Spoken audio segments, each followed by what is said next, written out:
Hi guys, it's Lena here, and I am here to give you a clown tutorial, not an intentionally scary one.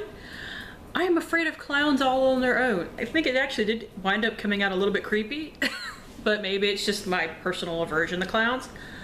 I'm not scream, run from the room afraid of clowns. I am intensely uncomfortable in their presence. So hang in there, and if you are curious, you get to see how to look like a clown for Halloween. Okay, so first off, I'm going in with this cream white makeup that I picked up for 97 cents at Walmart, and I'm blending it in with the Wet n Wild flat top brush. This stuff doesn't blend in too great, honestly, and I wind up using my Real Techniques foundation sponge to get a little bit better of a blend, but even then it doesn't. But honestly, kind of looking at the makeup, I'm realizing I was at least unintentionally inspired by Captain Spaulding from House of a Thousand Corpses and The Devil's Rejects. Because the makeup has a very kind of worn, sweated through quality to it almost. Which I actually kind of like. It gives it a slightly more creepy factor that I didn't intentionally put in there, but I think it works for the look.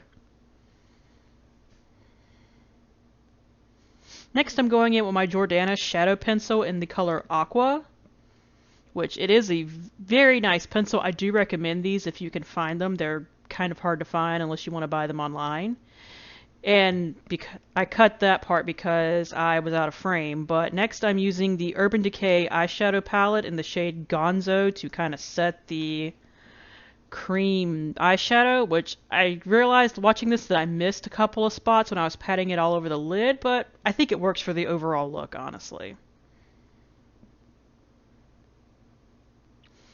Next, I'm using my my Stila Smudge Stick eyeliner in Stingray, and to be honest, I ran out part of the way through this, so I wind up having to grab another eyeliner. I wind up using the Miraness Cat Eyes eyeliner, which isn't as pigmented, it's a little bit drier, but it does kind of work with the overall quality of like the worn clown makeup, so I guess it honestly winds up working pretty well.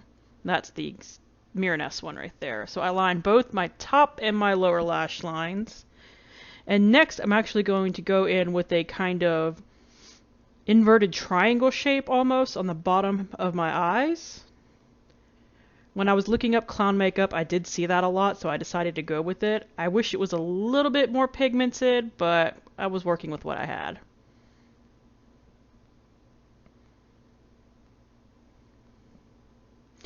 Next, I'm actually filling in my eyebrows with the color Fringe from the Electric palette. It is a decent shade match to my hair, and since your eyebrows, if they're not mine, sometimes wind up darker than your natural hair color, I think it works overall okay.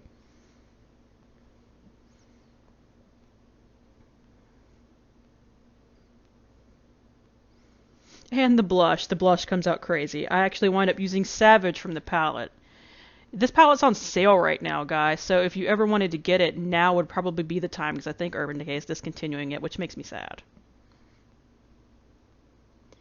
And finally, those red clown lips. I wind up using Cruella from the NARS Matte Velvet Lip Pencil.